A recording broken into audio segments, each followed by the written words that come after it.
ako sa segments. Kompleto yung roses, kompleto yung blue pills. Grabe, malabakan nyo naman yung sarili nyo ang bawat isa.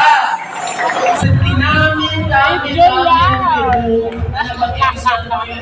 Isa to sa mga perfect attendance talaga sa ating mga guests and family. Napakagaling, napakahusay. So, ang ating parents and ating David must be proud sa mga tao sa buhay niya dahil talagang lahat ng sinabihan niya ng pumunta, I'm sure nandito. Tama po ba?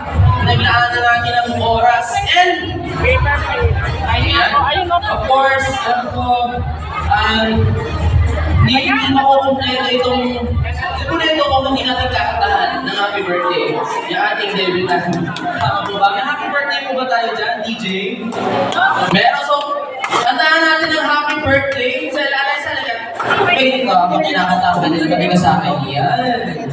So, ready na po ba? Kantahan natin ng happy birthday si Eliza.